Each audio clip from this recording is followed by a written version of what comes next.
Good morning. See, I did not say the rest of it. The best introduction to this lecture is the question that gave rise to it, which was written to me by a very knowledgeable objectivist. And in essence, he wrote me, this is his words, just condensed, quote, "Unfortunately for an objectivist, artworks that combine aesthetic greatness and philosophical truth are rare. Can artworks that are based on false or mixed premises satisfy a rational man's need for art? If so, how? More specifically, why should one enter the dark world of Dostoyevsky or the deterministic world of Tolstoy? What benefit can there be from experiencing such art when the philosophy they concretize blatantly contradicts one's own?" Unquote. That's an excellent question, and I'm going to confine my answer today to literature, even though what I say will apply in principle to all art. Now, the question asks for the value of such art, great art with philosophically false themes, to a rational man. And I'm going to answer using value in the strictly objectivist sense, that which sustains and enhances one's life, that which has practical efficacy in regard to one's survival. So I'm going to maintain that Dostoyevsky and Tolstoy and the like do have such value, even given their false and their anti-objectivist themes. And I'm going to say that they have value precisely qua art, not because of any extra artistic feature. I'm not going to try and justify them on the grounds of the knowledge you can gain from them, or the history or psychology they will teach you, or the witty social criticism with which they're full. I'm not even going to talk about the value to you of the aesthetic technique of these artists, because I'm addressing you today not as art specialists, but as human beings.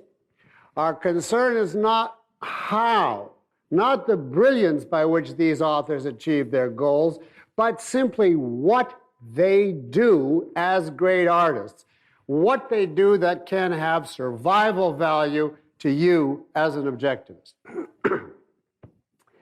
Now, what motivation do I expect you to have to care about this? I think there's a very powerful motivation, judging by what I've witnessed of the objectivist movement. Not all of you this would apply to, but many people in this room, I'm sure, because many objectivists read and reread Ayn Rand to the point where she is, in effect, memorized. And then they get what they can from a handful of romantics, more or less easily accessible, and at that point, they give up literature, and on the same premise, most serious art, and restrict themselves thereafter only to popular fiction or movies that are on a par with watching TV, afternoon talk shows, or playing computer games. In other words, the people I'm talking about content themselves with time-killing, basically meaningless amusement. Now, far be it from me to put that down. That's great as sheer rest or relaxation, but that is not what you get from soul-nourishing, life-enhancing great art. And I say that these objectivists are spiritually starved, whether they know it or not, because art is a crucial need of man. And yet, if they do try to plunge into what's called great art, they are invariably either bored out of their skulls or outraged. Now, I want to try to tell you today what to look for in certain category of great but false art, so your boredom and outrage would be translated into excitement and emotional fuel. Now, if that isn't motivation, I don't know what is. Now, I stress that the theme of an artwork is not our concern today. We're talking about works despite their themes. So I'm not going to talk about theme, but I just want to remind you in advance of the absolute, utter falsehood of most of the themes and ideas of the authors we'll be talking about, and especially the Russians that I'm going to use today, Dostoyevsky and Tolstoy. Dostoyevsky is definitely better in this regard than Tolstoy. He's a strong believer in free will. He's a moralist. He's an individualist. He denounces socialism, none of which applies to Tolstoy. Despite this, however, Dostoyevsky would hate. He was subject to epilepsy, and he would have a fit if he read Atlas Shrugged.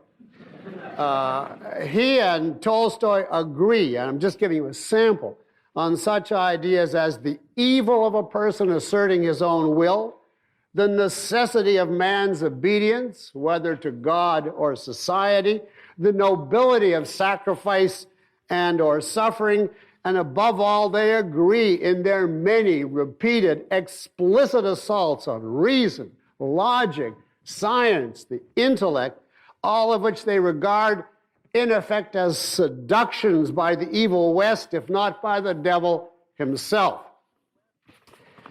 Remember that, because my point is that none of it alters the thesis of the survival value of their art.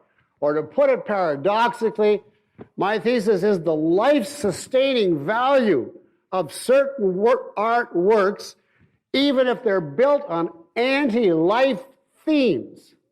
But that is a paradox. How do I justify such an outrageous claim? Well, I'm a recent convert, as many of you know, to induction. I'm going to start with some instances of one attribute of literature, characterization, and then generalize. This is a fake induction, because I'm going to generalize after one instance, because that's all I have time to do. But at least it'll give you a clue. I want to jump in with a little vignette from Anna Karenina. How many of you have not read Anna Karenina? That's what I thought. All right. This is self-contained. The story is straightforward, although it has several logical subplots. Anna is presented as an honest, passionate woman, unhappily married to a semi-swine. She falls totally in love with the dashing army officer, Count Vronsky. She does not want to love him. She wants to remain faithful to her husband. This is a tragedy to her that she's fallen in love this way. And here's the first scene I want you to notice apropos of developing the thesis. She's coming home to St. Petersburg from a visit to Moscow, and she deliberately, methodically, as a virtuous woman, pushes thoughts of Vronsky out of her mind and makes an effort of benevolence toward the husband she's going to meet. She orients herself toward resuming her normal life. And this is Tolstoy's first introduction of the husband. Quote, and right at that point, at Petersburg, as soon as the train stopped and she got out, the first person who attracted her attention was her husband. Oh my God, why do his ears look like that, she thought. Looking at his frigid and distinguished figure, and especially the ears that struck her at the moment as propping up the brim of his round hat. And then to jump ahead a couple paragraphs, and he speaks. Yes, as you see your tender spouse, as devoted as the first year after marriage, burning with impatience to see you, he said in his deliberate, high-pitched voice, and in that tone which he almost always took with her, a tone of jeering at anyone who should say in earnest what he said, unquote.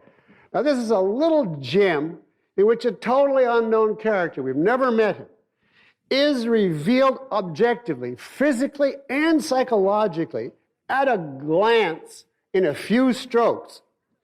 Now, let's jump about 40 pages. Same character. Anna and Vronsky and her husband, along with many others, are at a party, and Anna and Vronsky are sitting together talking. Quote, the husband, Karenina, I'm quoting from Tolstoy, had seen nothing striking or improper in the fact that his wife was sitting with Vronsky at a separate table in eager conversation with him about something. But the husband noticed that to the rest of the party, this appeared to be something striking and improper. And for that reason, it seemed to him, too, to be improper. He made up his mind that he must speak of it to his wife, unquote. There's another quick glance at Karenina, and a total second-hander is revealed. Now, this is a tiny example, and of course, I admit most novelists are much better at characterizing bad characters than good, but nevertheless, just from this little taste, you can see in miniature what great art does in regard to characterization. And what it does is focus on and capture the essence of a person through every detail that you are presented. Now, to appreciate the value of this, I want you to contrast with this the way you and I, most of the time, look at people and pretty much have to in daily life. How often we are puzzled by others, the incredible, unanalyzable package deals of good, bad, and neuter that we cannot decipher, the accidental influences on them which we find difficult or impossible to disentangle from their basic character, the routine behavior which we often don't focus on or even fully perceive precisely because it is routine. In many daily cases, any essentialized perception of others, and I mean here not others in a book, but the others you actually deal with, is so elusive and difficult as often to seem either impossible or simply too time-consuming to be worth the bother. And the result of this as a habitual way of dealing with people is often an implicit attitude that we can fall into by default unknowingly. The attitude of just accepting people as they are without even trying to make much sense of them. And the implicit result of that can very easily become a feeling of being drained, a sense of futility, an unanswered question looming over your life. What are people? What moves them? How can I understand or deal with them? What is life all about? Now, this is where the artistic characterizer has an invaluable perspective to offer. I want to quote something from Ayn Rand from the Romantic Manifesto. Quote, "Out of the countless number of concretes, of single, disorganized, and seemingly contradictory attributes, actions, and entities, an artist isolates the things which he regards as metaphysically essential and integrates them into a single new concrete that represents an embodied abstraction," unquote. Or the way I put the point in Opar, an artist selects out of the bewildering chaos of human experience, the bewildering chaos of life as you live it, those aspects he regards as indicative. In this case, of course, indicative of the essence of a given human type. And in regard to characterization, this very selectivity counteracts the daily message that is hammered into us of accident, routine, contradictions, and unintelligibility.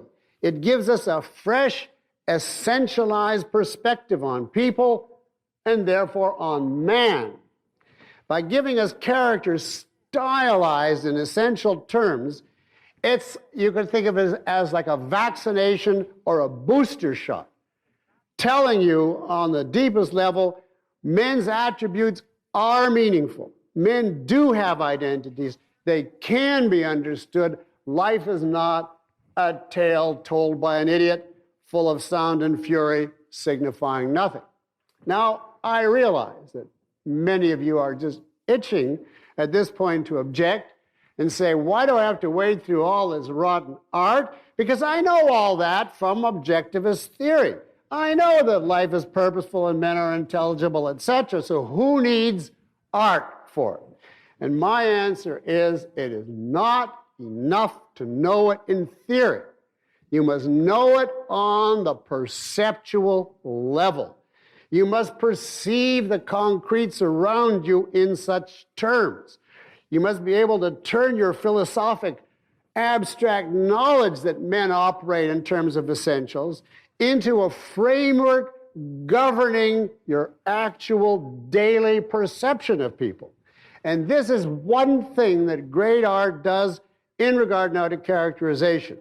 It reminds you concretely, perceptually, by its form of focus, that all the accidental elements, the routine and the chaos of life is only on the surface.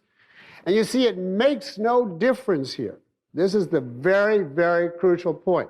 It makes no difference here whether the character in question is good or evil, or even whether the value standard of the author is true or false. It makes no difference to this function. If the characterization itself is great, in other words, in terms of essentials, that is a vital reorientation for you as an objectivist, because it gives you men seen through a purposeful lens. Men who, whether they're good, evil, or mixed, above all, are clear, in focus, intelligible, and therefore meaningful. Now that's the start on my thesis. I don't mean to suggest, of course, that great characterization is as simple as the few vignettes that I quoted. And if you'd read Tolstoy, you'd know that his presentation of Anna's husband is much more complex than the few paragraphs I mentioned. Let me take a brief look, therefore, while we're on characterization, at the hero or villain or protagonist of Crime and Punishment, Raskolnikov, from the same perspective. Now, Dostoyevsky generally offers much deeper characterizations than Tolstoy. Not more purposeful, but deeper, because he is both a profound psychologist and a passionate moralist. So his characters are like the onion. You take off one skin and then another skin and then another skin until finally you get down to the very inside layer. That's what he specialized in. In fact, he brought psychological penetration to characterization. And therefore, his characterization often takes the form of a drawn-out suspense story. What really motivates this man? You don't know it right away, the way in which you do most often in Tolstoy, and it becomes fascinating to see the logic by which you find out, but at the end, it's still as crystal clear as if it were presented in a vignette. Now, for instance, how many have not read Crime and Punishment? Well, I guess you've seen the movie, is that the idea? The question of Crime and Punishment is, why does Raskolnikov, who also reading Russian novels, you have to remember they all have multiple names, and then nicknames that don't have any relation to the real name.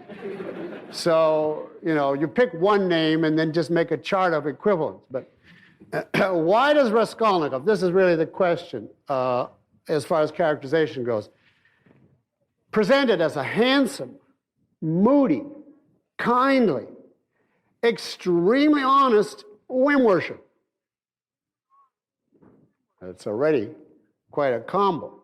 Why does he, at the outset of the novel, take an axe and chop two old women to death with it? That's a crime. And that's the characterization question that Dostoyevsky asks in Crime and Punishment, and his answer is revealed slowly across hundreds of pages.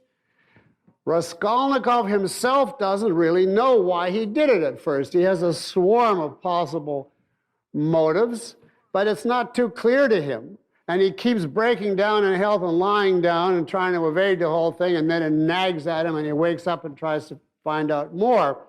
Gradually he finds out.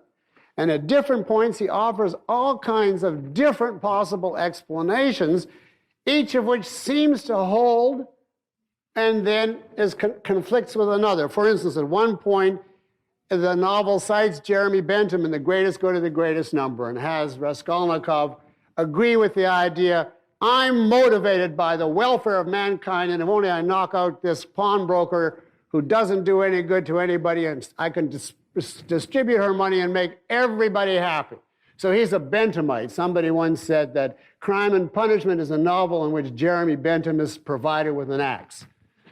So since utilitarianism, Bentham's theory was something Dostoyevsky hated because it didn't come from God. Then at another point, it's not the greatest happiness or the greatest number, it's Hegel that Raskolnikov is appealing to. Hegel had this theory you probably know of, world historical men, the three most famous of which was Alexander the Great, Julius Caesar, and Napoleon. And I'm sure if he had lived into the 20th century, he would have added Adolf Hitler.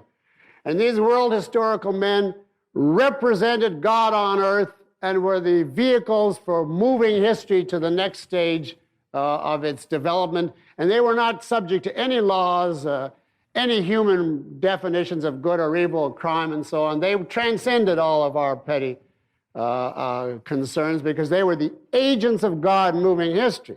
And Raskolnikov certainly flirts with that and wrote an article in favor of it and found that intriguing. And part of the time the suggestion is, maybe I'm a world historical man. And then part of the time it's presented as all this stuff is theory. All he really wants is enough money to look after his sister and his mother and to see that he gets through school. So it's like conventional, my family and my career. Each of these seem to be plausible and others beside, but none of them integrate all of the evidence. And Dostoevsky is brilliant, by the way, at showing you how they don't. For instance, some of these explanations hinge on what he's going to do with the money. And the absolutely fascinating thing here is that Raskolnikov has absolutely no interest in the money from the moment he commits the crime. He doesn't count it. He doesn't look at it. He buries it and forgets it totally. So all these are obviously rationalizations that have nothing to do with all the, quote, good that he could accomplish. Anyway, jumping ahead later in the novel, there's a very dramatic, suspenseful scene. He decides to confess to Sonia, who's an 18-year-old Christian prostitute with a heart of gold. She's 110% Christian, super humble. And she looks at him wide-eyed as he works out his actual motivation in the process of his confession. And it's absolutely stunning scene in which he makes an impassioned statement that this is his motivation. And then he says, that's ridiculous, that's nonsense, forget it, and refutes it completely.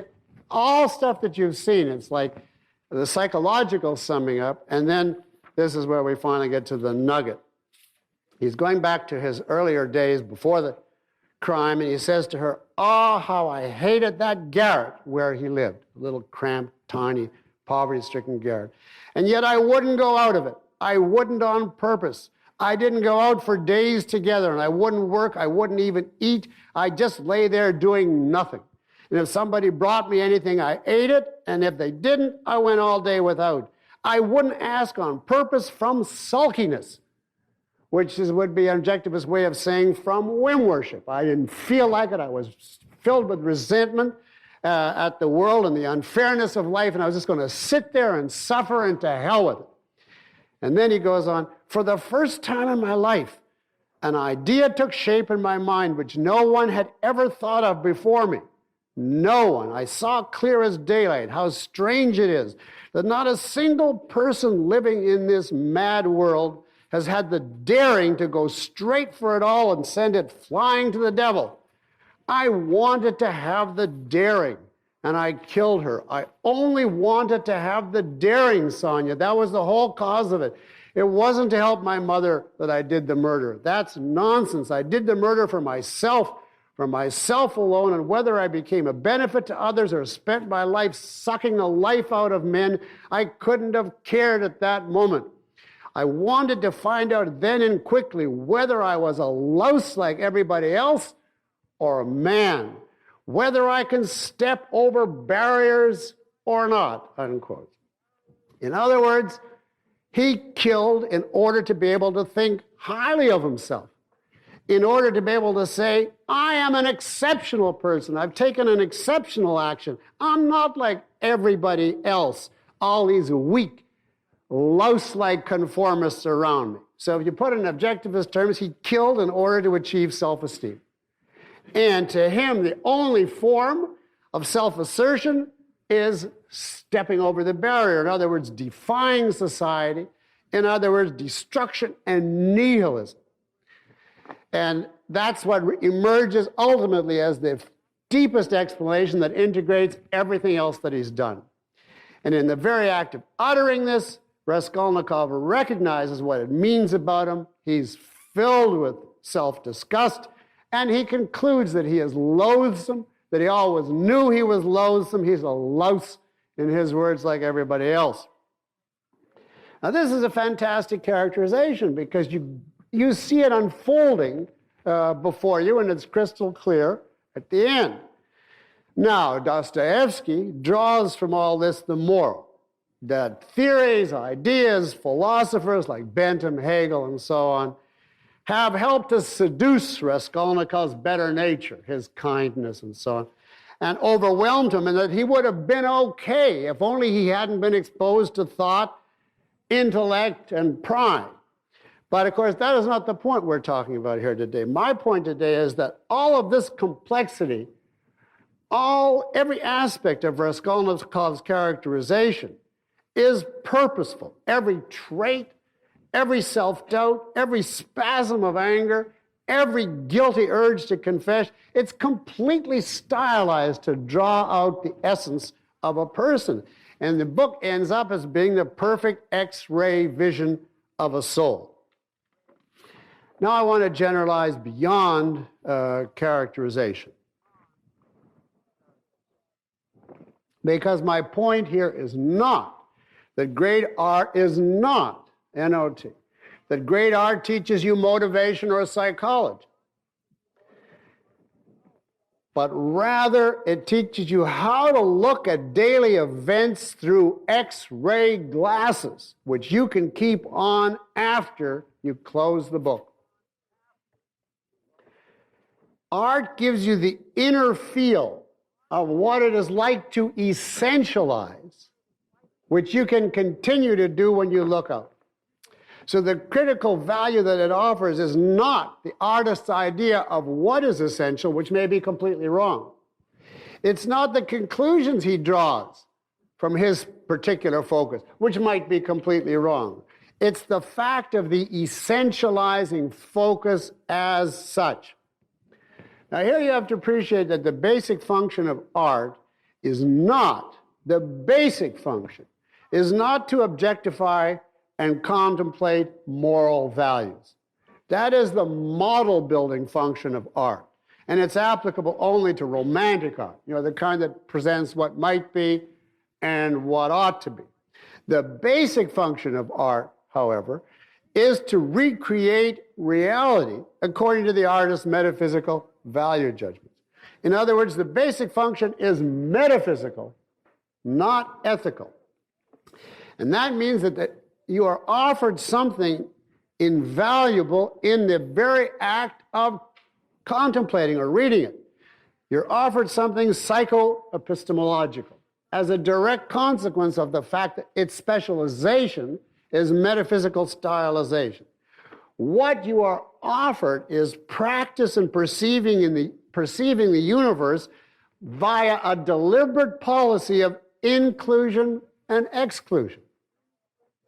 Practice in perceiving the universe with the unimportant dropped out and only the important retained.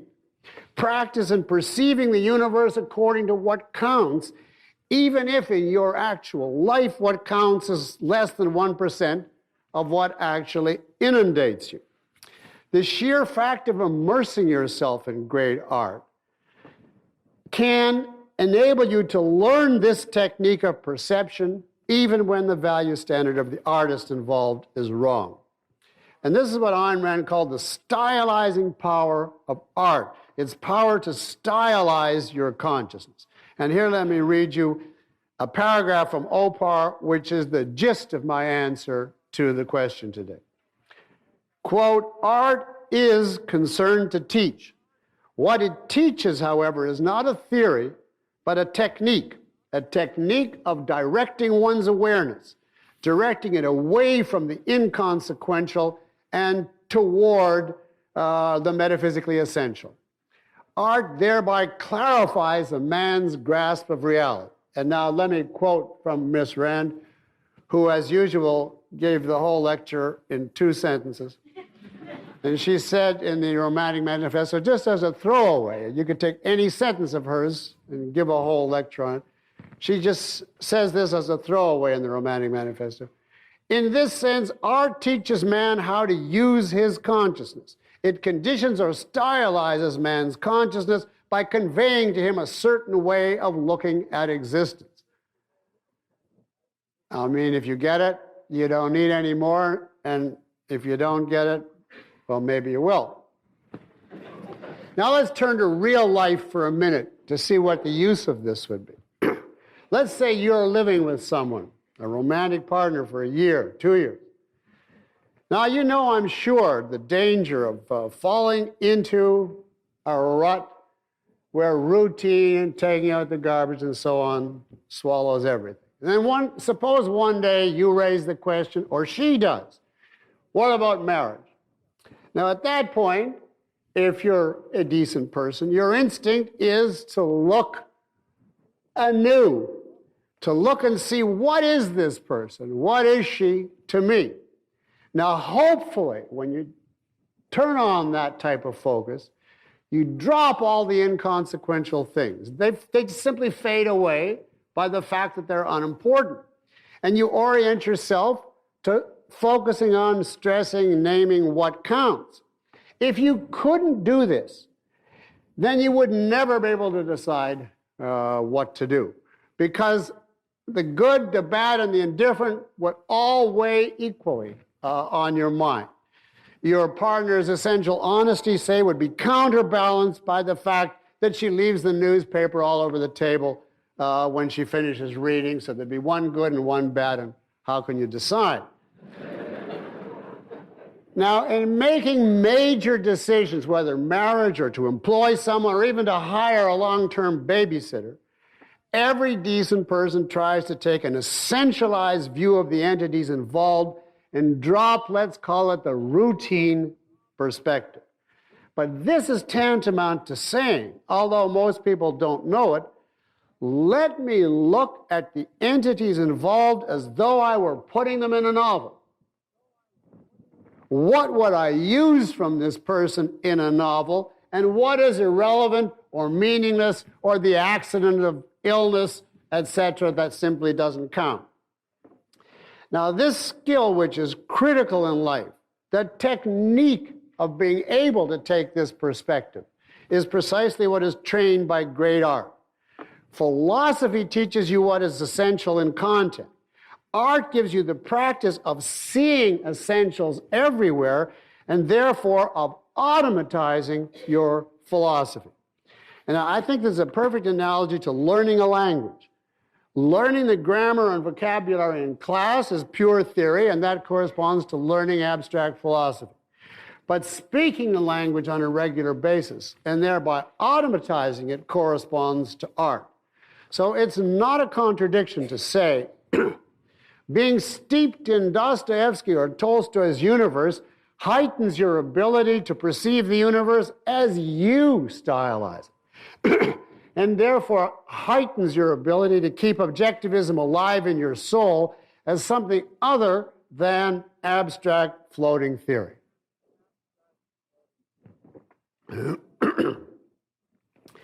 Now I want to go on to an even more telling aspect than characterization, which is the story or events of a novel, so far as that teaches you stylization. And I want to look at each of our novels for a minute or two from that point of view as examples. Now, since everything in these two novels happens to be relevant and essential, the best way would just be to read it to you from cover to cover, but I have to necessarily excerpt. Crime and Punishment tells a story of a man who makes an immoral choice of values, acts on it, excuse me, and gets justice in the end. Now, of course, Dostoyevsky's standard of immorality is not the objectivist one, but we can abstract away from that. The book deals with the inevitable consequences of a certain kind of evil action and how it dooms Raskolnikov, how it brings him down.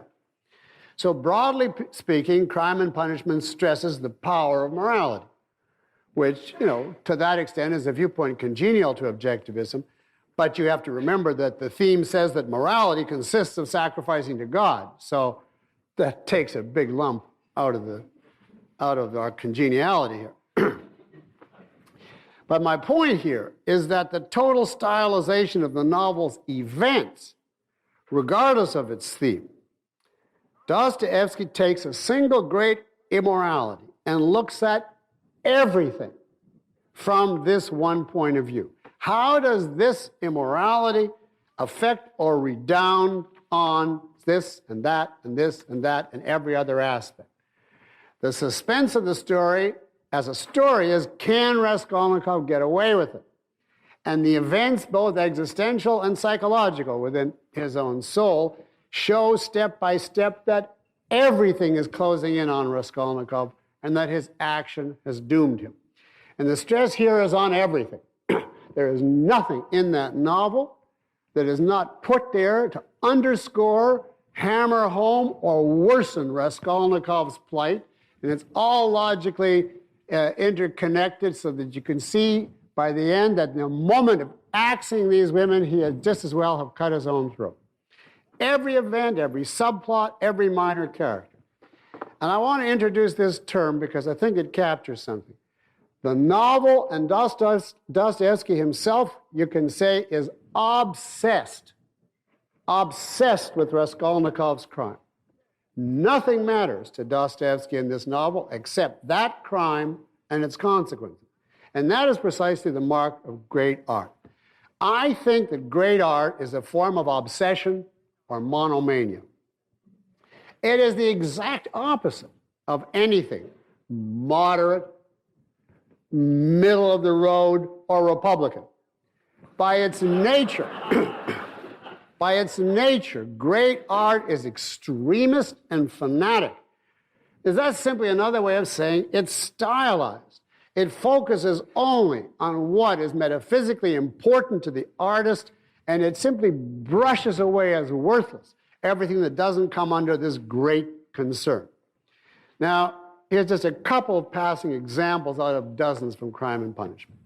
Let's start with the simple fact that Raskolnikov loves his sister. Well, what has this got to do with his crime? Well, another character, now no one has ever pronounced these names before me, so whether this bears any connection, I don't know. Svidrigailov wants to sleep with her, and he is basically the novel's Ellsworth Toohey, a monstrous pedophile and killer who laughs at his own vice. You see, to Dostoevsky, he represents egoism, a person who tries to live for his own pleasure. In other words, he is the extreme version of the very evil which, in Dostoevsky's opinion, drove Raskolnikov to commit his crime. Svidrigailov is, in effect, the devil out to tempt Raskolnikov to persist in his evil course. How?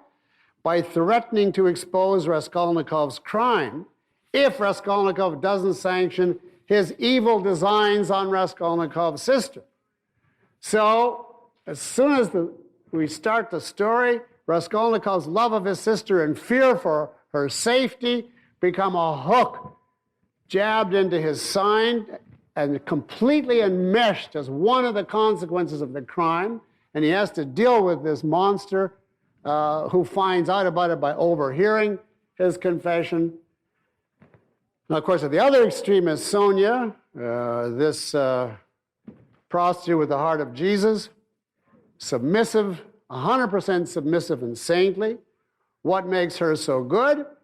Dostoevsky would say the exact opposite of the self-assertiveness that drove Raskolnikov to crime. And what does she spend her goodness trying to do? To bring Raskolnikov to his knees, to stop trying to escape, to repent and confess. So we have a devil and an angel, or a Jesus figure, and they're both, the motive of both is to ensnare Raskolnikov, given that he committed his crime. And that's just the start. You see, the characters and all their actions are centered on this obsession with crime and punishment. There's also, I mean, hundreds more, but dozens more, but there's the brilliant detective work of Porphyry. He's the chief of detectives. And he has really fascinating cat and mouse interrogations with Raskolnikov. Porphyry has found out that Raskolnikov is guilty using basically psychological insight and a few clues, and he's trying to force him to confess. And the point is that Porphyry is an intellectual. He is not, just a clue assembler like Perry Mason. He too is completely involved in the theme and the crime, and he wants to save Raskolnikov's soul, and he thinks getting him to confess is the best way. And he has studied Raskolnikov's articles, including the ones, that preach Hegel. And they have the most absolutely thrilling conversations in which Porphyry is taking formulations from the articles on Hegel and using them to trip up Raskolnikov. He says, in effect, oh, is that what you believe? They're just having a theoretical discussion. That's what you believe about crime. Boy, if that's what you think, I bet you wouldn't hesitate to commit a crime like this latest axe murder. Raskolnikov is half defiant because he wants to defend the theories and half terrified. And he's inwardly raging and outwardly squirming. And he's constantly saying to himself, I have to be natural. I have to be deliberately natural. How can you be deliberately natural? And the whole Dostoyevsky's point, of course, is to stress his theme, namely, Raskolnikov's own ideas are incriminating him to the police. In other words, here again, he's stressing the intellect is his downfall.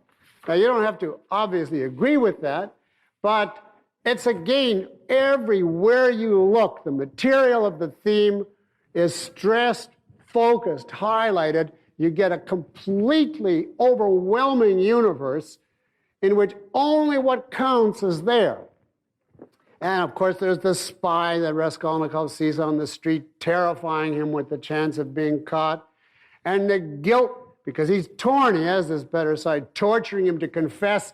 And he gets to the police station sometimes and his mouth is about to confess because he can't stand the agony anymore, along with the defiance and the nihilism. And all of it is put into one tremendous unity. Now contrast that with, quote, real life. In real life, as you hear on talk radio all the time, people commit crimes, they don't turn a hair, or they repress them, or they compartmentalize them, or anyway, they seem to get away with them. But in this novel, crime and punishment face Raskolnikov and us everywhere. The crime shapes and transforms every event, direct or indirect. And after you come away from it all, if you read it properly, you might say you feel, well, since you've been hammered home with the theme all the way through, you might say, well, don't you come out feeling I better stop thinking and sacrifice myself to God? All that I can say is I do not come away with that feeling from crime and punishment. I come away, even in my more bitter moments, which I definitely have, but I come away feeling maybe we still do have a chance because there is meaning in what's happening. It's not just a meaningless tale of unintelligible people doing insane things. Maybe the trifles that bother me day to day don't really count, and I should pay more attention to what counts from my point of view, just the way Dostoyevsky did to what counts from his point of view. After all, he was caught in a world where the science and industry were taking over, and he didn't, he was able to present the world as he saw it and keep that real on the grounds that that was what was real metaphysically. So I say to myself, try to look at life the way Dostoyevsky looked at murder, not concretely, but in that X-ray vision. And I find that on the momentum from reading great art, I mean, it doesn't wipe out every disaster of life, but it gives me a push back into the right direction. Now I want to give you Anna Karenina as another example of how the events do this, and I'm deliberately doing Anna Karenina because we have no sympathy whatever for anything in this novel. But it's a perfect example of Tolstoy is a great artist, and you can see his obsession with purposeful perception in this. Now, this Anna Karenina is a deterministic or naturalistic novel. It doesn't have devils and saints like Svidrigailov or Sonia. Just mixed people, quote, as they are, with varying degrees of strength or weakness.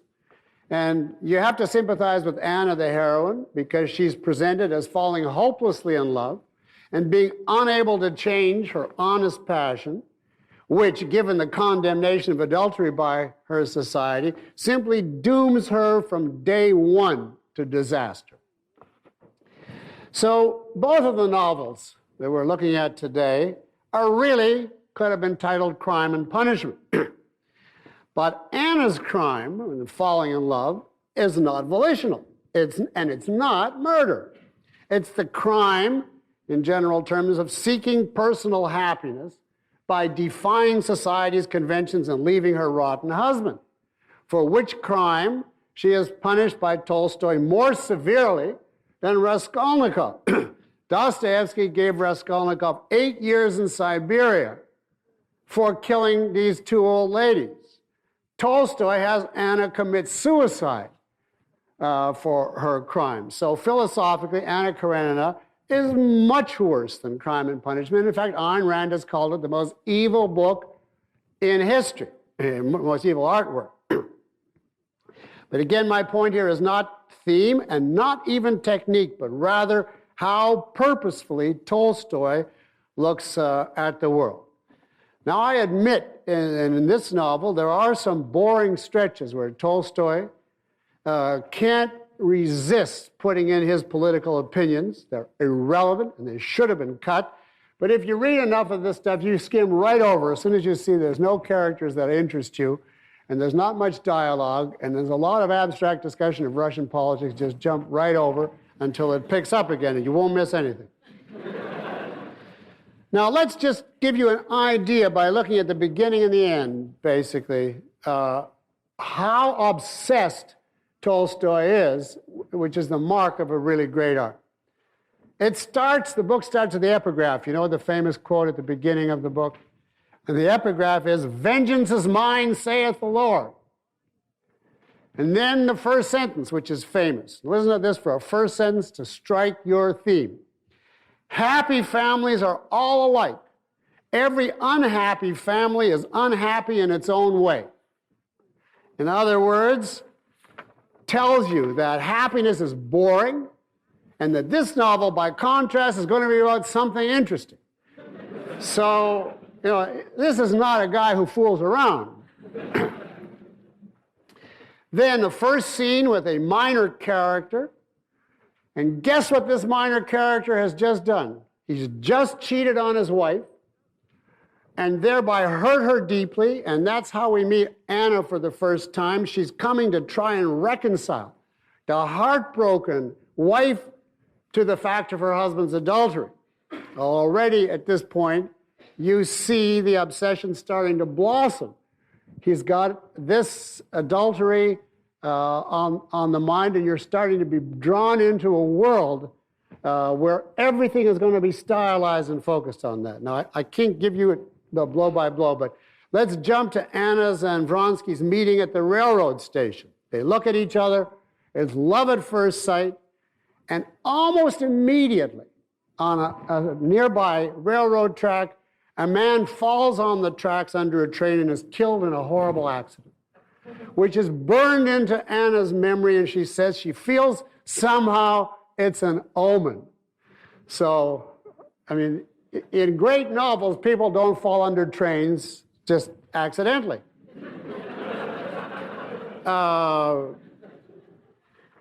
Jump ahead to the time they first make love, which is in a 19th century Russian novel. It takes quite a while.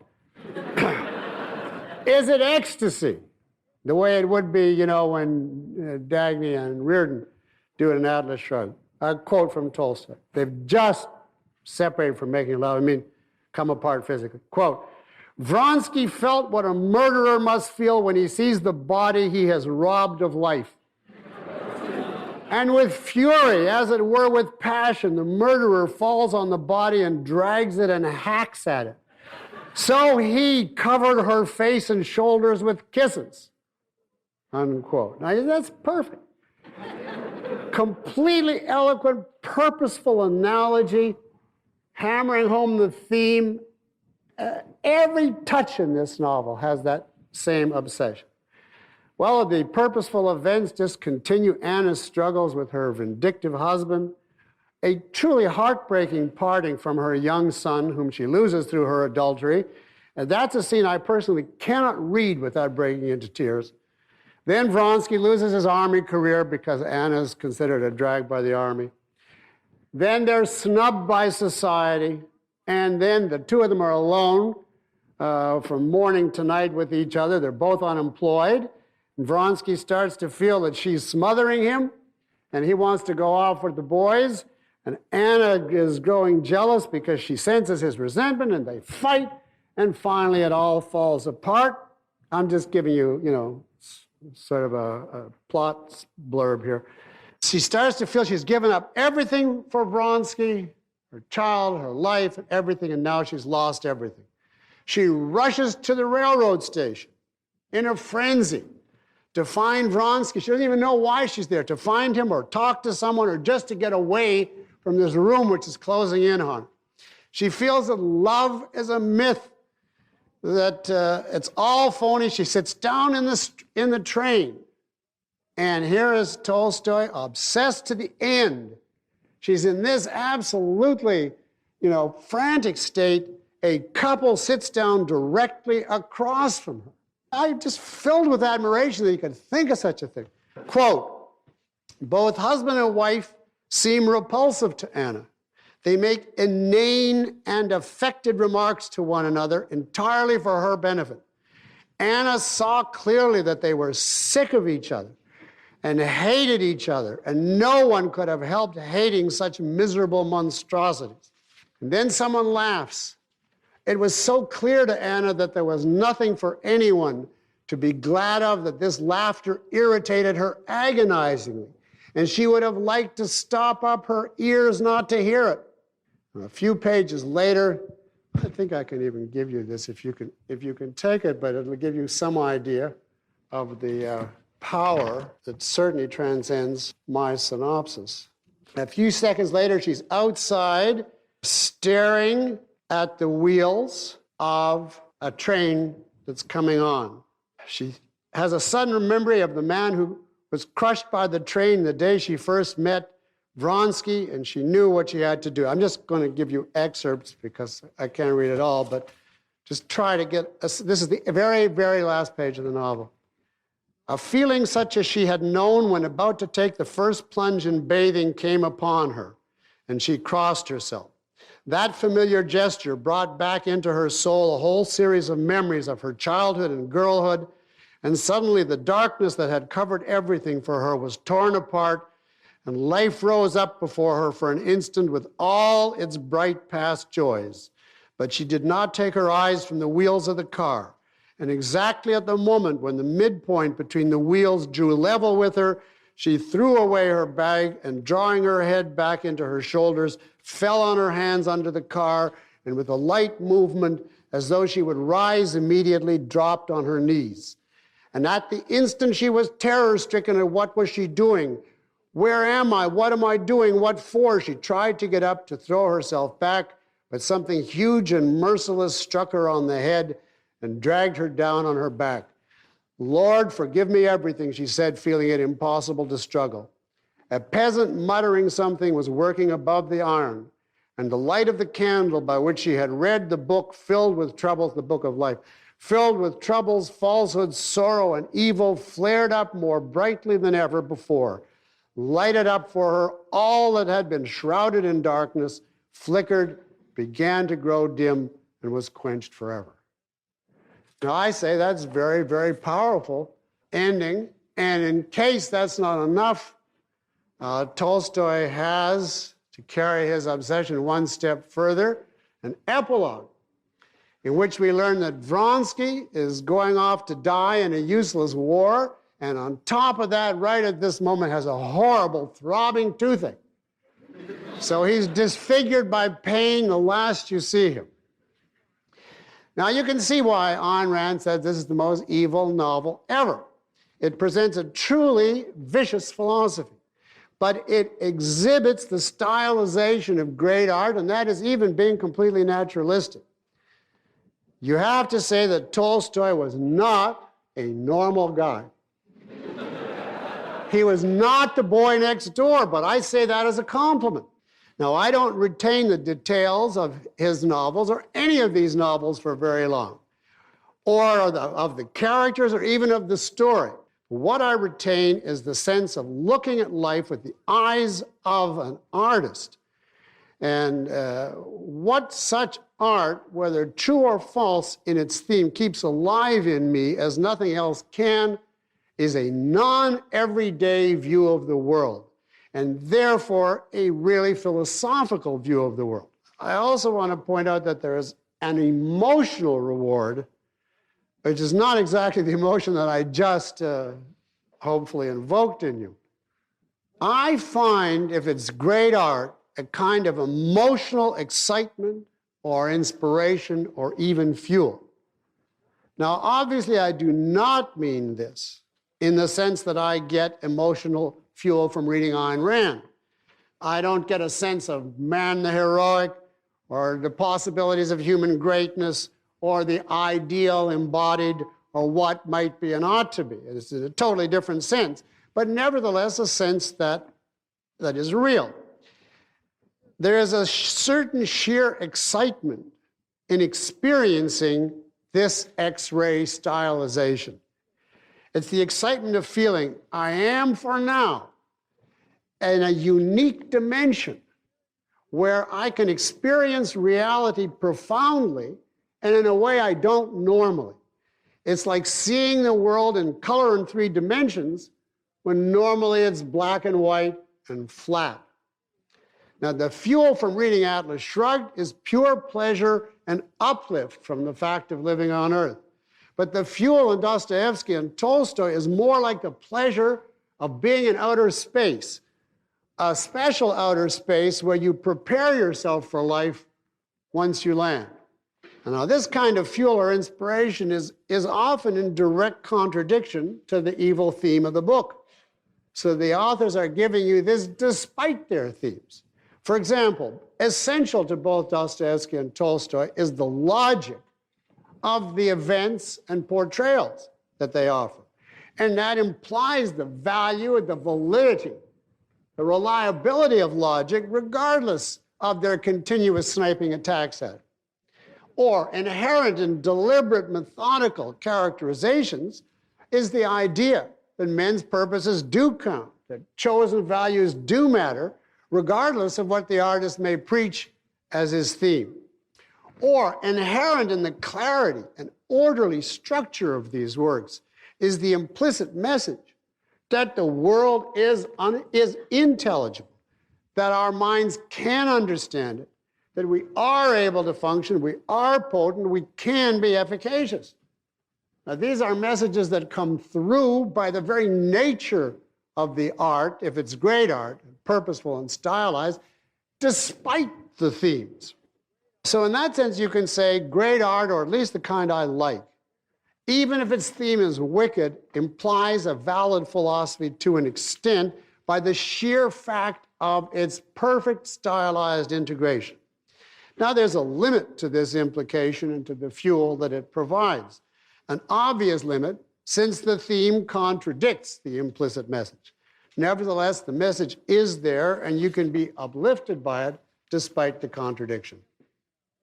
Millennia from now, people are going to look back and wonder at how spiritually primitive men still were in the technologically advanced 20th century.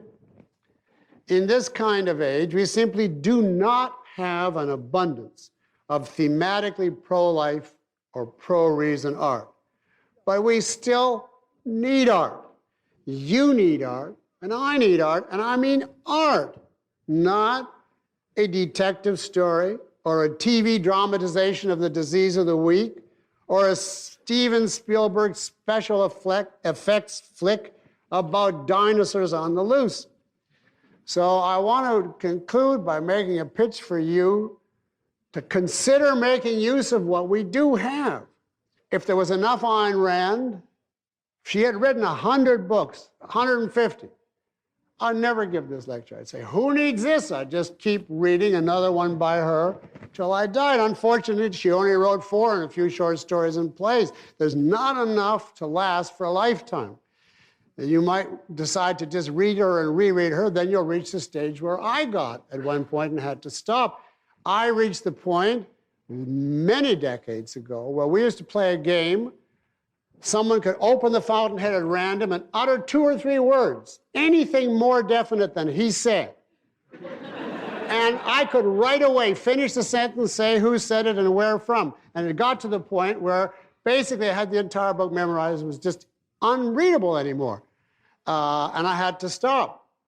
And that's one of the things that made me decide to start exploring after that and after, romantic literature, Hugo and people like that, to try looking elsewhere. And I found that there is plenty of great art before our time, even if not much today, and that you can gain something important from much, not all of it, but much. There's a gold mine awaiting your discovery. And if you ask me, I'm happy to recommend a few books as a start.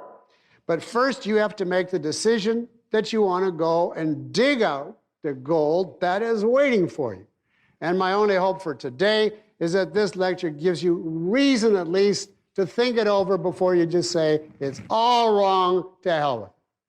Thank you very much.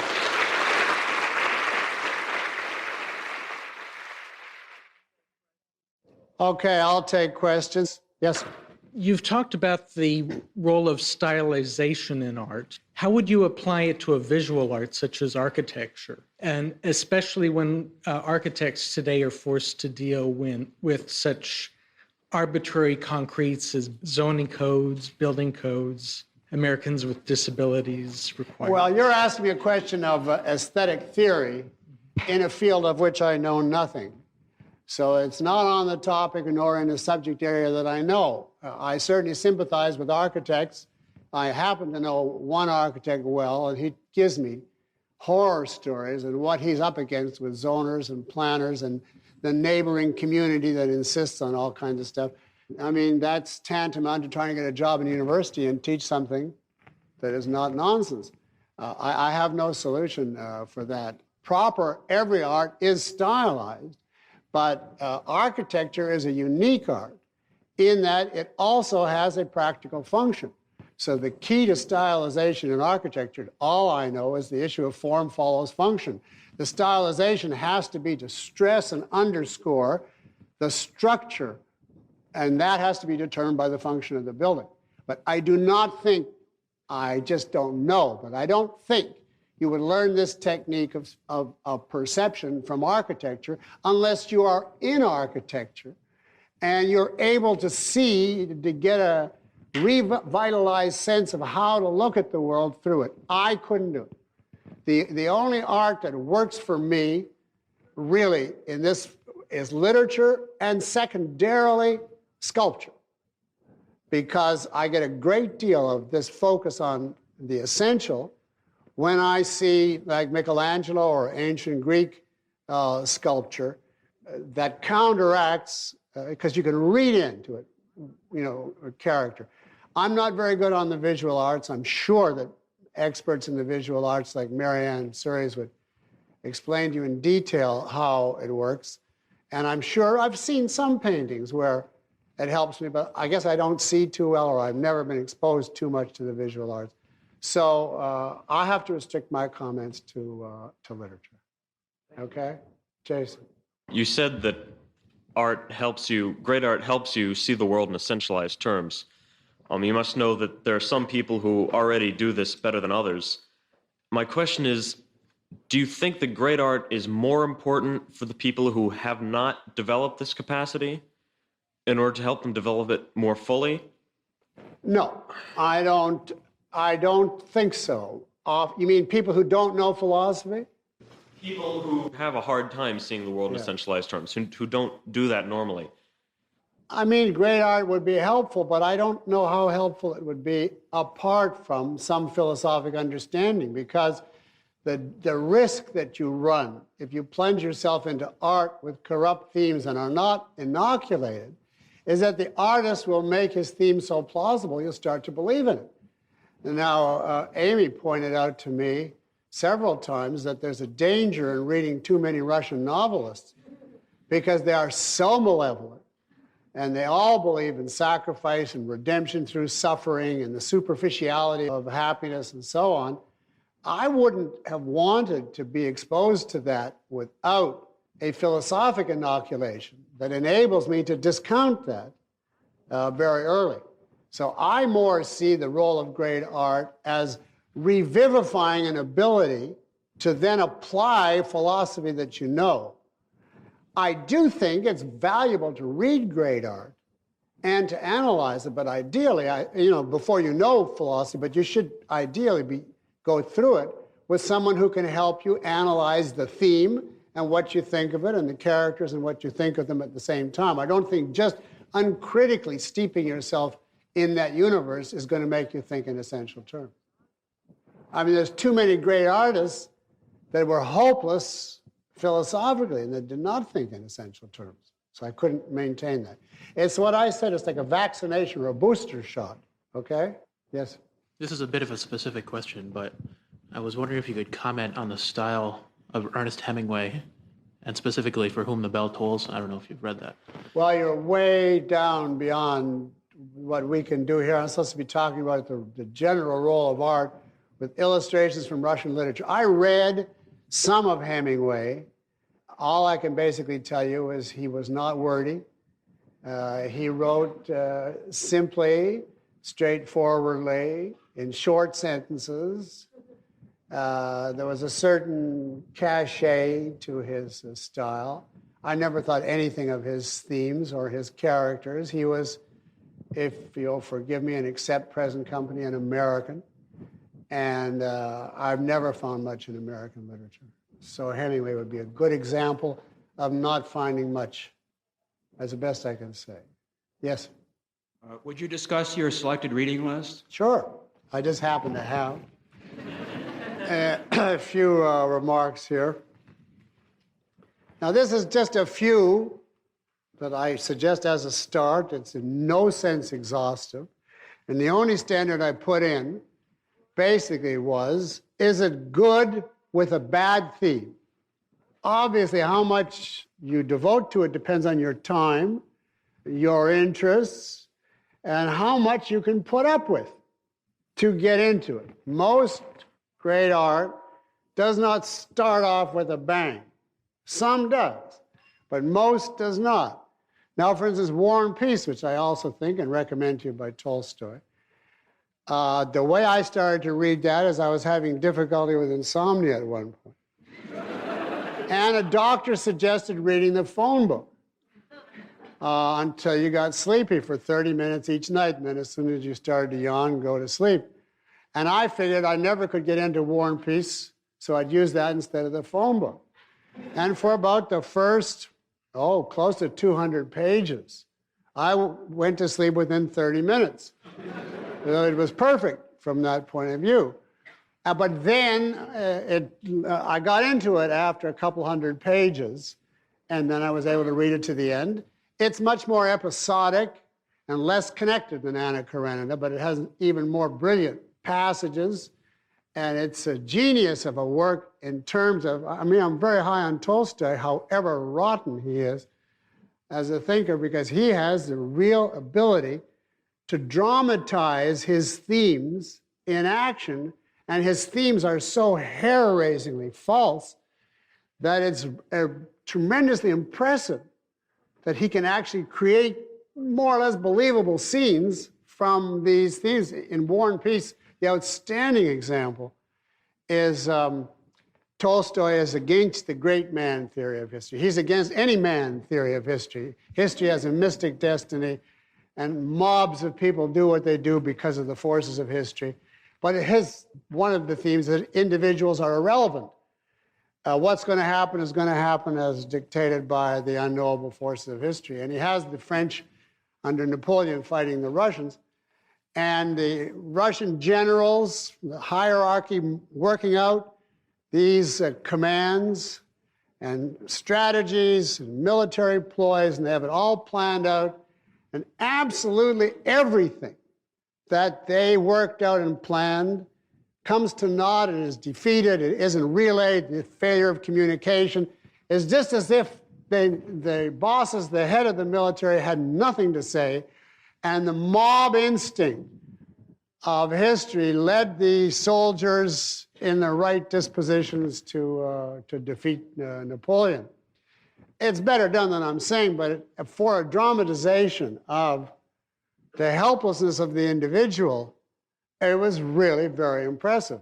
So it's a question of how much you can take. Can you abstract away from this and say, what an exhilarating presentation of the mystic power of history?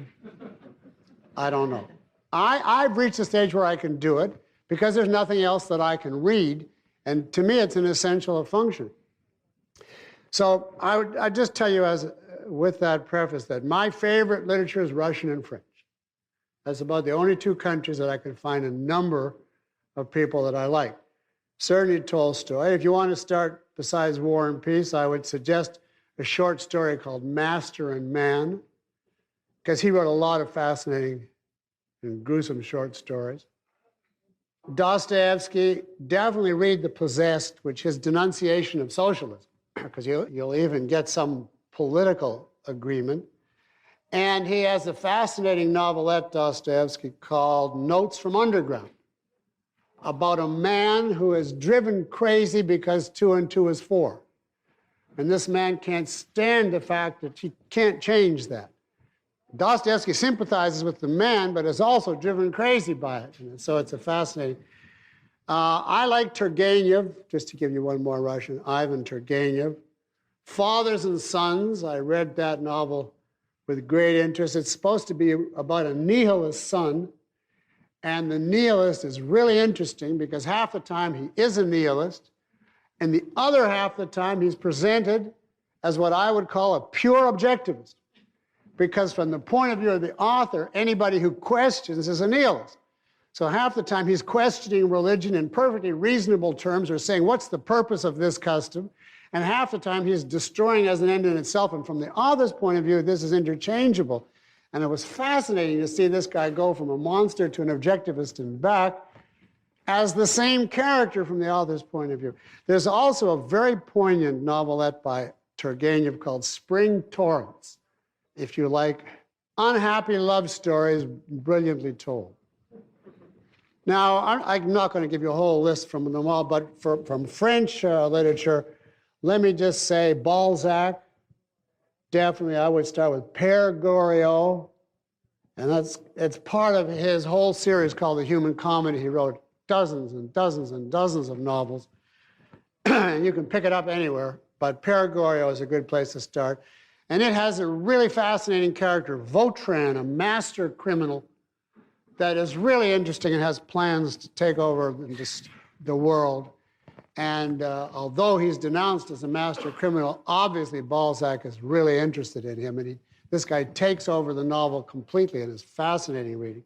Then I would recommend as a minor French writer that I find very easy to read, an excellent stylist, Guy de Maupassant. Do you know him? He's famous for that short story, The Necklace, also a very malevolent story. But he's written a lot of interesting novels. I would suggest you start with Pierre and Jean, about two brothers and what they learn about their mother.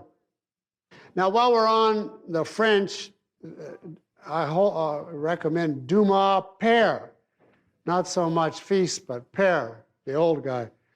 Although he is a romantic, his themes are not the best. But the Count of Monte Cristo, for instance, which has a theme that you couldn't agree with as an objectivist, I could not put that down. And I read the whole big, thick 2-volume edition, and that was pure enjoyment. The Three Musketeers, and there's a whole bunch of them after that, right, leading all the way to the Man in the Iron Mask, are intermittently fun.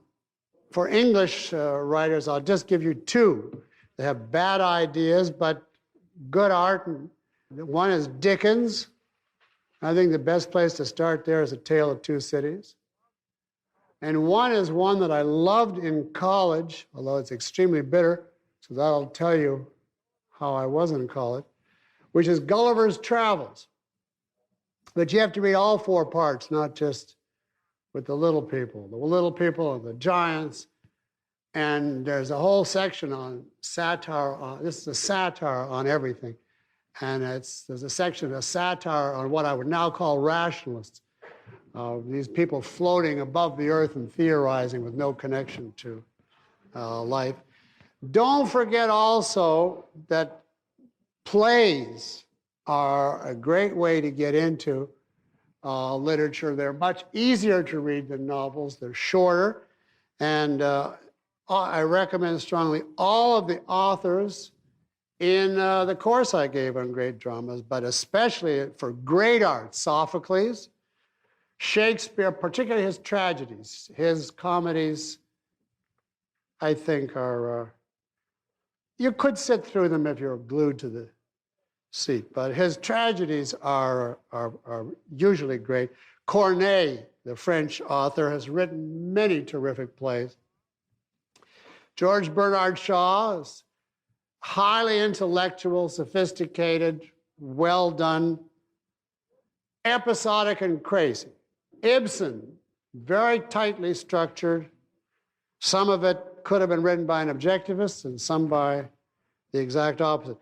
While on plays, I suggest for just pleasure, instead of The Disease of the Week or Steven Spielberg, there's a lot of plays that are just fun to read. They're not necessarily going to revitalize your ability to perceive in essentials, but they're neglected comedies that are easy to get into. Oscar Wilde wrote a whole series of good comedies. By the way, he wrote a lot of fairy tales which can be read by adults. May as well mention The Ballad of Reading Gaol, which he wrote, which is brilliantly done, telling about his life in prison. Noel Coward is pretty much forgotten today, but he wrote all kinds of stories and plays which are witty, funny, enjoyable. It's like having dessert, you know. You can't have only dessert, but you can gorge every once in a while. James Barrie is a playwright, and he wrote a play which I once acted in grade school, which has actually a very good thesis, too. It's called The Admirable Crichton, and I recommend that to you if you've never read it. And then Eugène Scribe, the French 19th century, S-C-R-I-B-E, wrote a lot of comedies. Now, poetry is also a possibility in that, you know, it's shorter than novels. And I'm certainly no expert on poetry, but I'll suggest a couple of English poets. Usually no other language survives, poetry doesn't survive translation, but so I basically only know some English poetry. My top favorite is Tennyson. He's written some tremendously moving stuff, some of it being excellent intellectually and some of it being, you know, like War and Peace or whatever, but beautiful, beautiful stuff. For the, you know, the real uplifting poetry, I would read Ulysses by Tennyson, to strive, to seek, to find, and not to yield. It ends that way. He's going to go on and conquer the world. And for beautiful tragedy, I'd read The Lady of Shalott. And also one that I loved in school, which is exactly a horror story, absolutely magnificently done, as a poem called Rizpah, R-I-Z-P-A-H. about a mother contemplating her son's bones. He's been hung up as a killer, and she wants to take possession of his bones. And a social worker comes in to, ease her pain and so on, and she tells the social worker off. I found it extremely moving, extremely dramatic. Obviously, it's not a sense of life that I would recommend, but it really fulfills the example of this lecture of a completely bad theme and sense of life with a brilliant art. I would recommend Browning as a poet. Start with My Last Duchess, an absolute gem. Now, I also want to mention, believe it or not, these are possible to read. I know it sounds impossible, but there are all kinds of epics that are, multi-volume that could last you your whole life. And I'll give you one from the ancients, one from the medievals, and one from the moderns. The Iliad or the Odyssey from Homer. But the whole trick with these is to get a translator that makes it intelligible. If you get a translator that tries to keep the poetry, the rhyme and the meter and so on, then it becomes so artificial and impossible in English, you can't do it.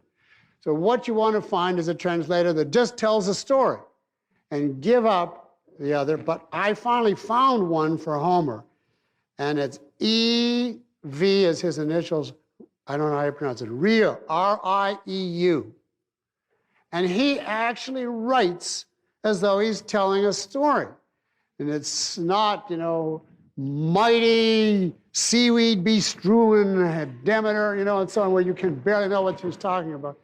It's English, and you could try Homer. It's got a lot of great stuff. There's a wonderful medieval ballad, French, called The Song of Roland.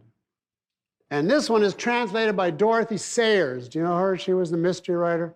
And she does a really great job of capturing it. And what is so enjoyable about these people is that they absolutely want vengeance against the Saracens, against the unbelievers. And the poem describes at some length the way they delight in tearing out the gore of the unbeliever. They have no modern qualms about, killing the evil.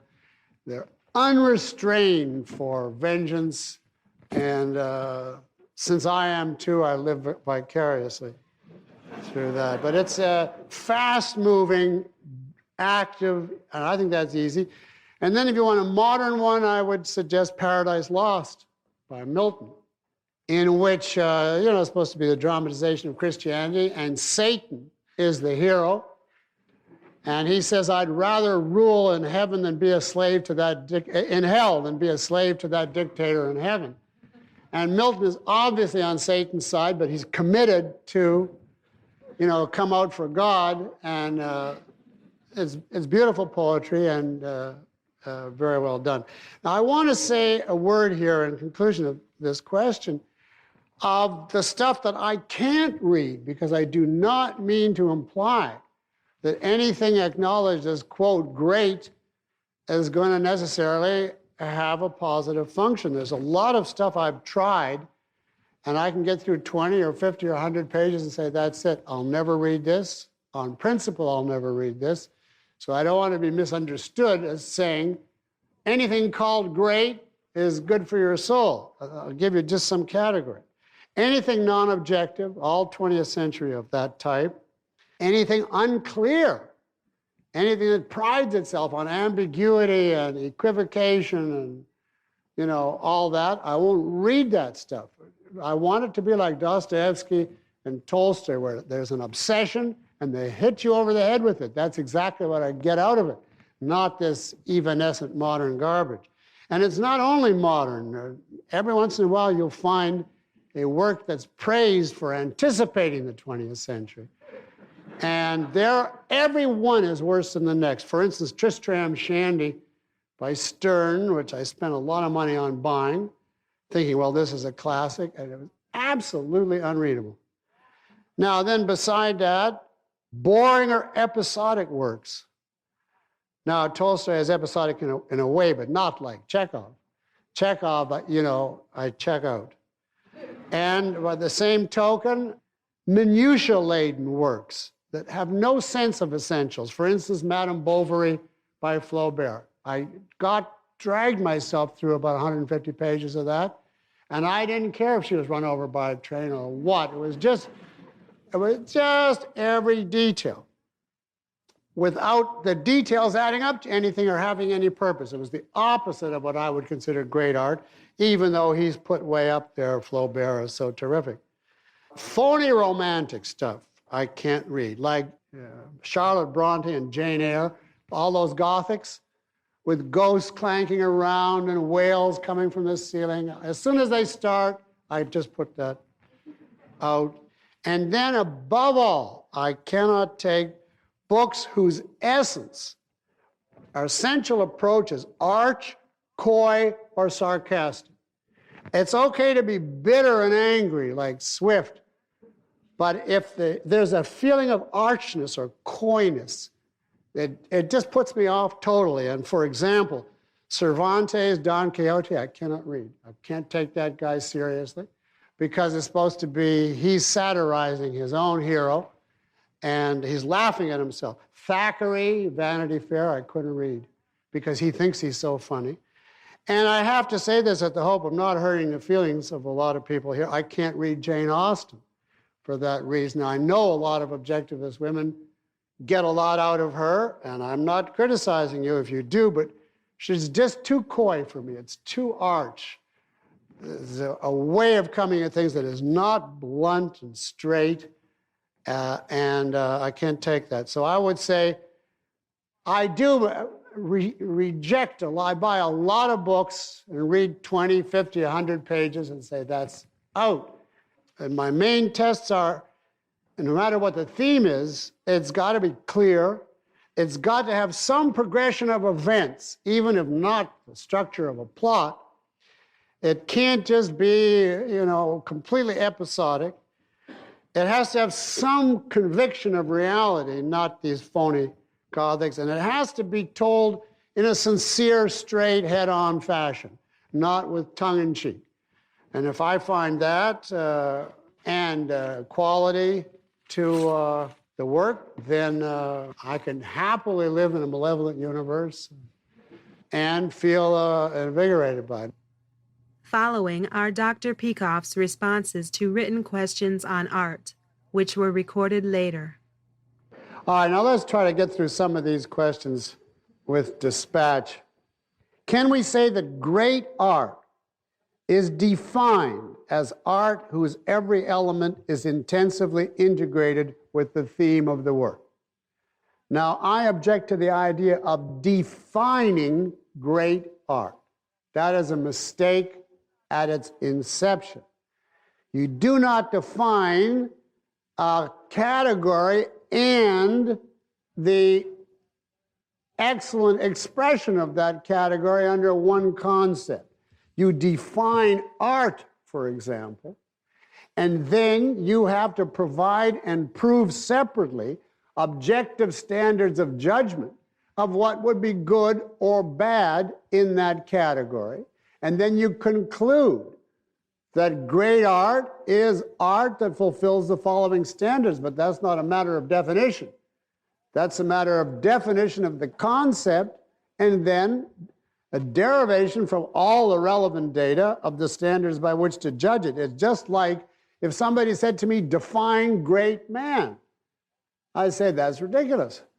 I can define man and I can specify and prove standards of greatness, and then I can discuss how they apply to a given person, but I have no definition that I can rattle off. A great man is one who combines rationality, creativity, and orange hair. I mean, it can't be done that way, so it's a misuse of the term definition.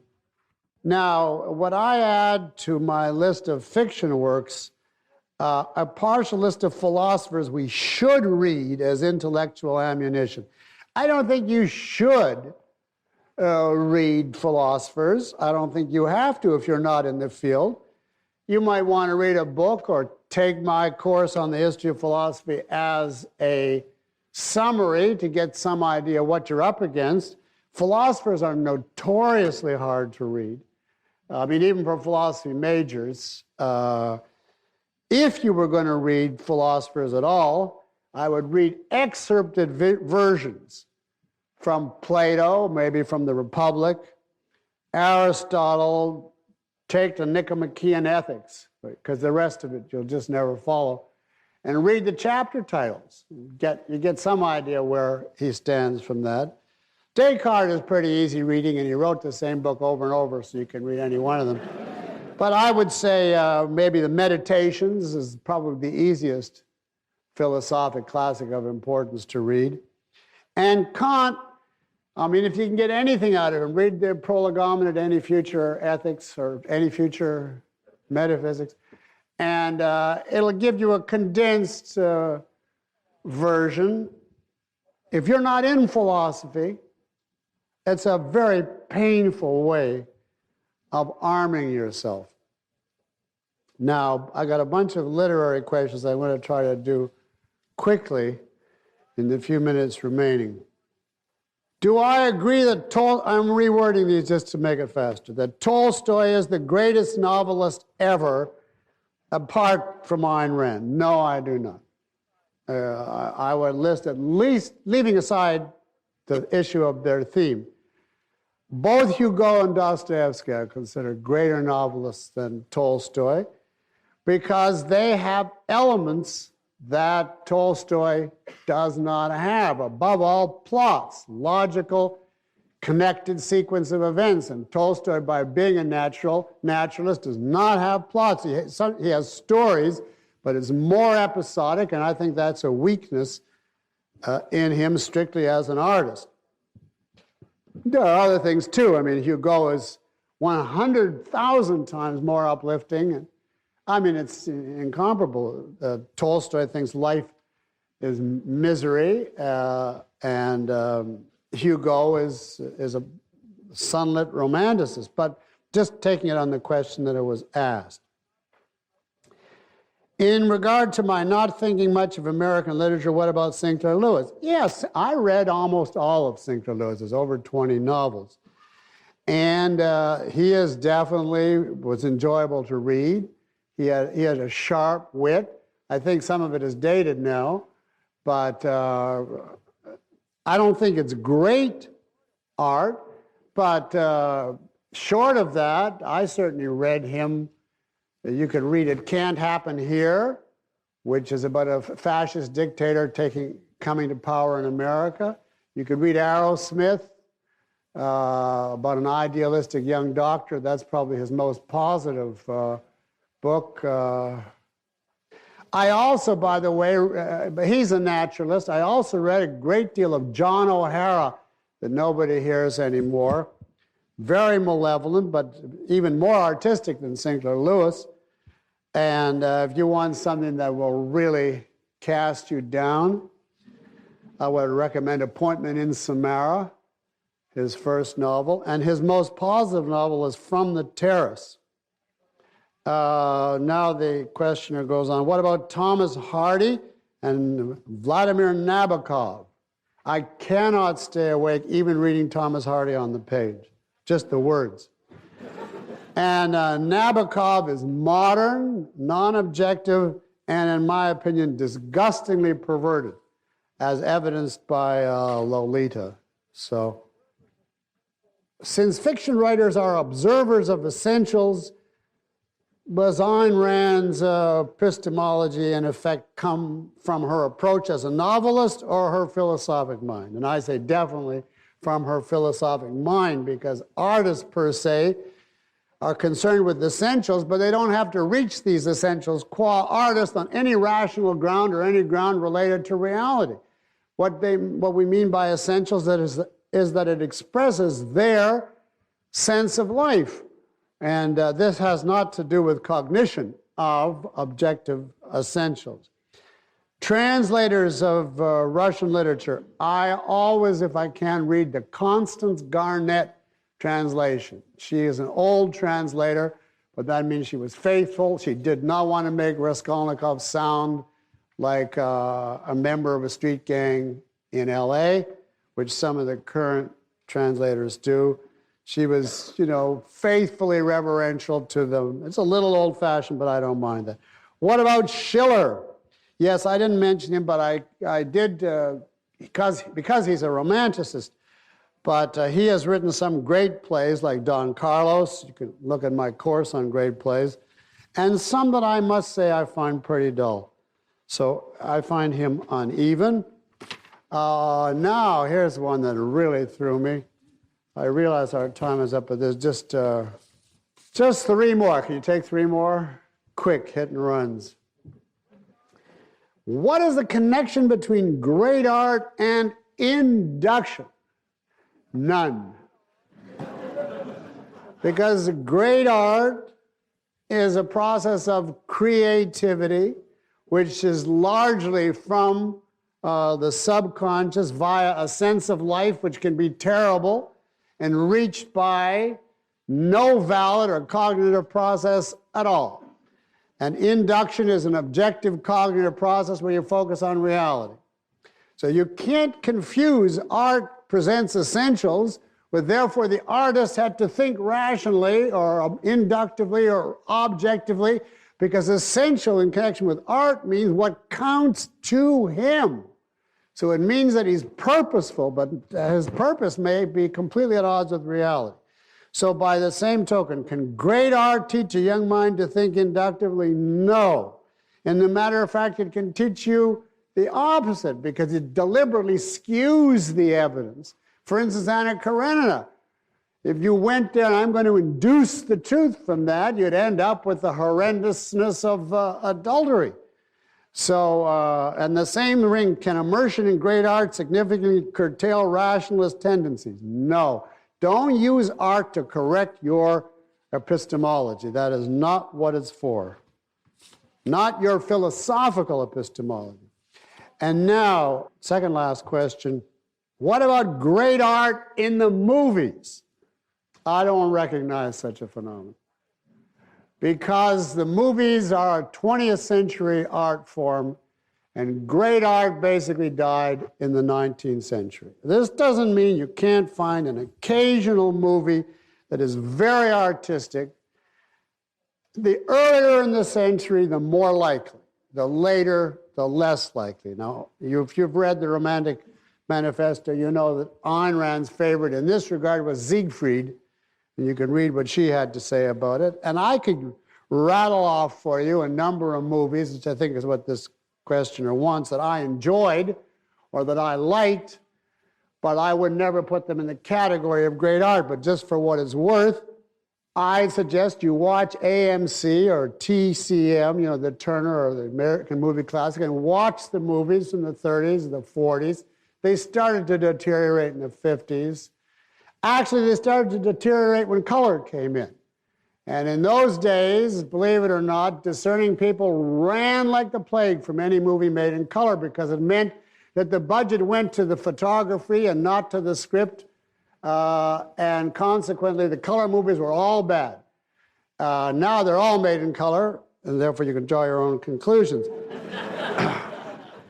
But some of the early Hitchcock were very artistic and stylized, like the 39 Steps, for instance. Some of the Ernst Lubitsch comedies, Ninotchka with Greta Garbo was a fabulous comedy. Terence Rattigan, the playwright, some of his works have been made into excellent movies. The Browning version with Michael Redgrave, and The Winslow Boy, where the father takes on a crusade against the total of the British establishment to rescue his son from injustice. Of course, there's The Fountainhead and the Italian Way of Living. And then there's all kinds of individual movies that I think you would enjoy if you like movies that are not McLuhan-esque. But, it's a generational thing. If you get brought up with the idea that unless the screen rattles and fizzes and everything moves and Harrison Ford is streaming from the back of a plane holding on to, a rope, and 3 people are trying to kill him, and his leg is falling off in one plane. I mean, if that's your idea of movies, then you'll find all this stuff tame, boring, slow, and talking. And today, Hollywood producers, and I know this from them telling me that, regard anything other than the occasional obscenity as a talkie script.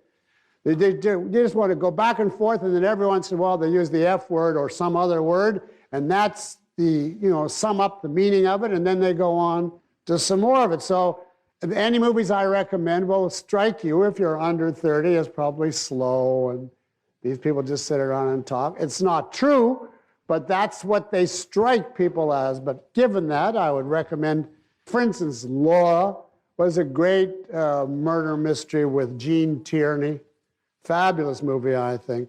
All About Eve with Bette Davis before she turned sour. There was all kinds of good movies.